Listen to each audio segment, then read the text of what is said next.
and mess this team up and listen to Kyrie and fuck this whole thing up.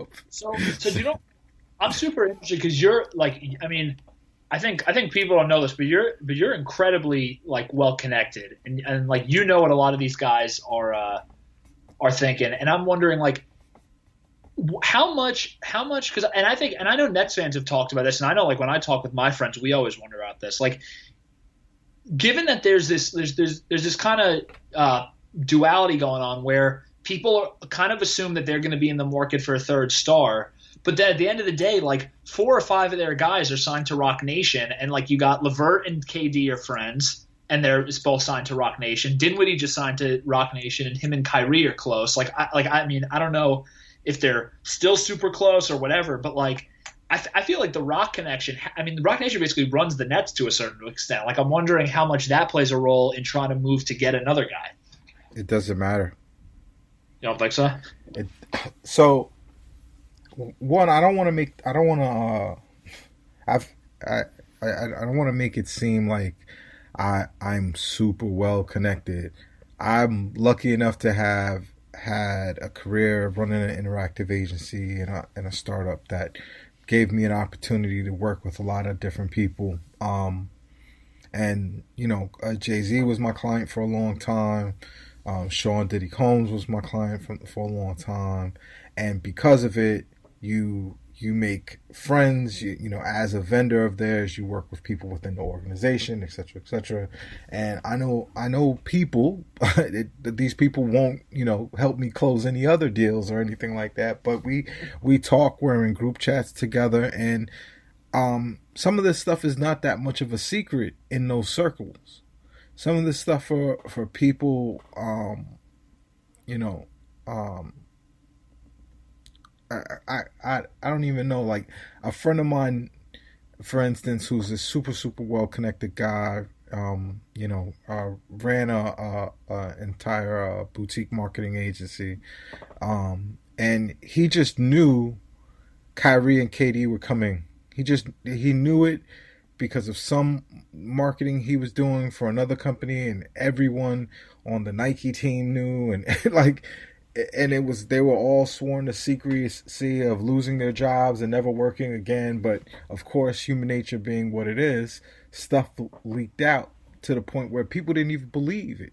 People were thinking, "Oh, Nike people are saying KD is moving to New York." Automatically, people were thinking it was the Knicks, when all along it was the Nets. And these things happen so much earlier than what people think. And I can tell you for a fact, the Nets are trying to bring a third star, and they're willing to flush everything else down the toilet, whether you're with Rock Nation or without, outside of Rock Nation, which has a strong influence over the Nets now.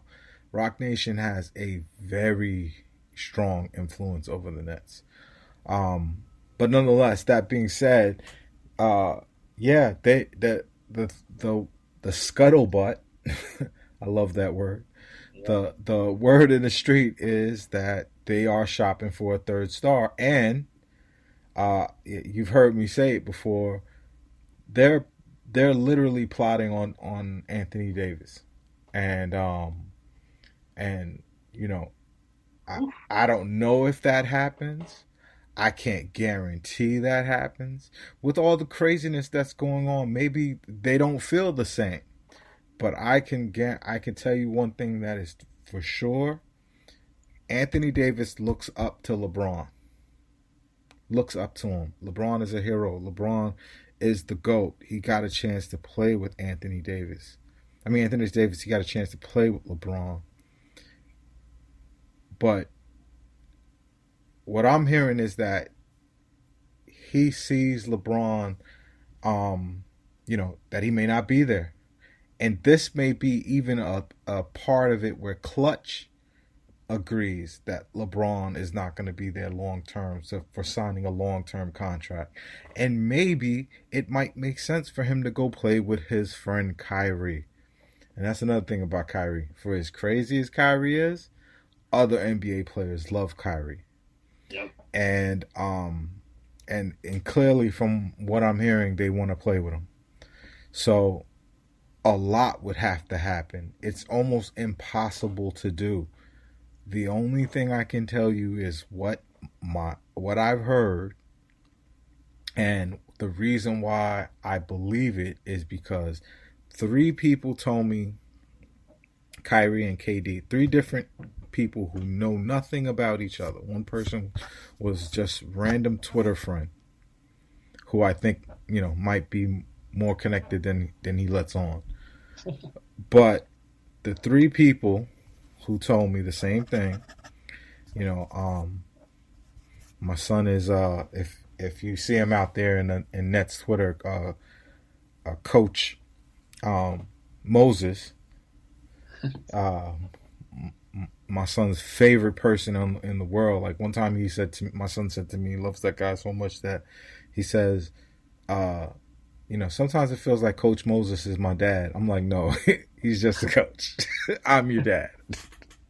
I pay a lot of bills, including Coach Moses, for you to feel that way. Nah, but my kid loves him, and I was telling him long before it happened. I said, Kyrie's coming to the Nets, and I had just gotten off a call with this guy who was like, who didn't care anything about basketball, couldn't care less about basketball. And he was like, yeah, man, this guy, Kyrie Irving, his sneaker sales is amazing. And his shoe line is like unstoppable. And, he's doing ridiculous numbers. He really appeals to like, small children. And I'm like, yeah, he's supposed to go to the Knicks. He's like, no, he's going to the Knicks. He's going to the Brooklyn team. I don't know what the Brooklyn team's name is, but he's going to the Brooklyn team. And I'm like, nah, come on. You don't know what you're talking about. But then this year, those same people, matter of fact, not all three, but two of them are saying the same thing. Yeah, Kyrie wants to play with his friend Anthony Davis, and so I'm not afraid to say it. It's almost an impossible thing to pull off. It would show a lot of player power to pull it off. And from what I hear, I think Clutch is a top-notch agency, and if you're really doing the best thing for Anthony Davis, the best thing for Anthony Davis may not be playing with LeBron in his twilight years. There's not much left after LeBron. There's Rajon Rondo. Does he have a year? Even 2 years left? I mean, if you had a choice to somehow push your way to play with Kevin Durant and Kyrie Irving for the next 4 years, or would you do that, or would you play with 35-year-old going on 36-year-old LeBron James?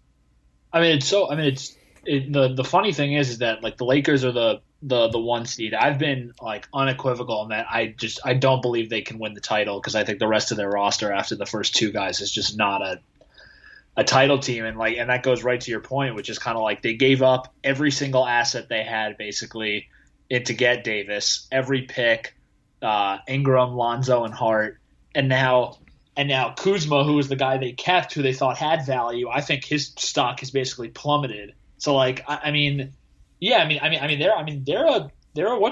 LeBron injury away, and it's funny saying all this because LeBron is probably come second in the MVP again, if not win, but I think he'll probably come in second.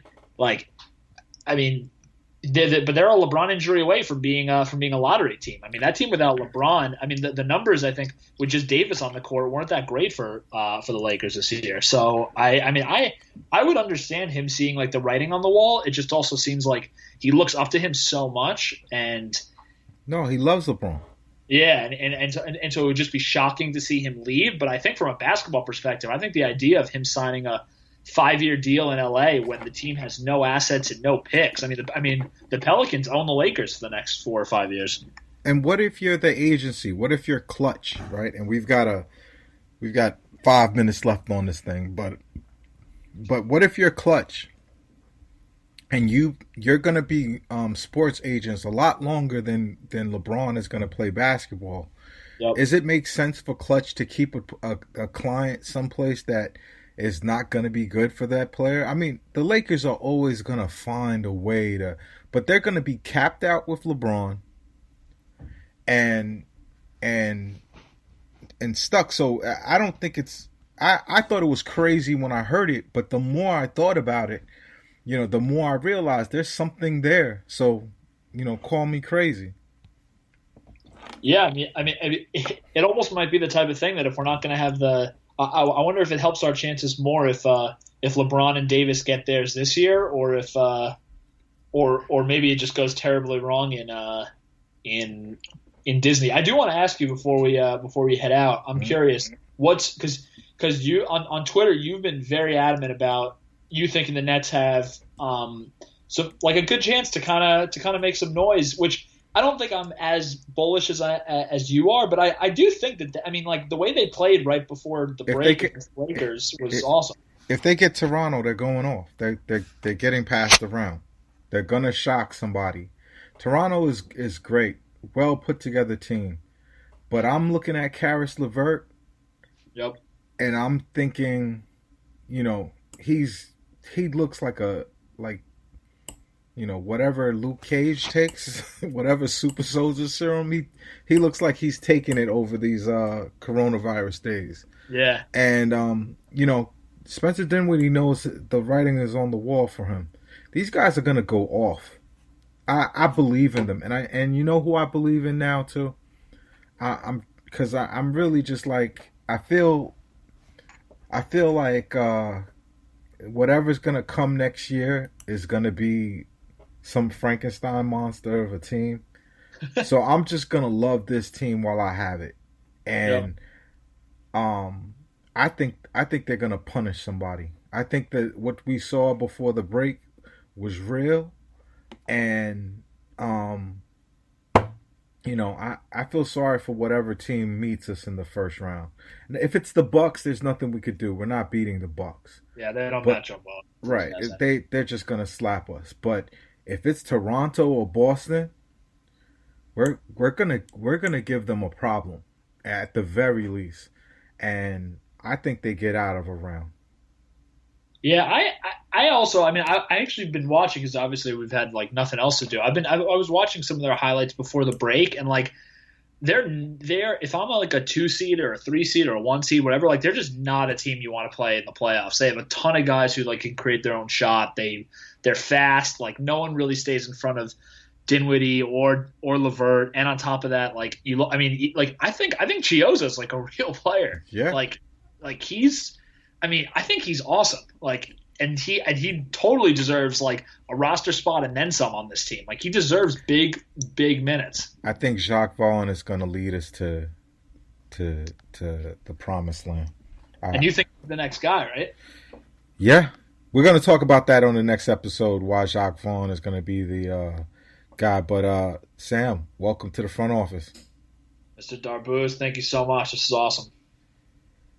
I think this was about as successful of a first episode as you could possibly get. Let's make sure we do this on a weekly. Cool? Yeah, absolutely. All right. That's my boy. Oh, please tell people where they can find you on Twitter.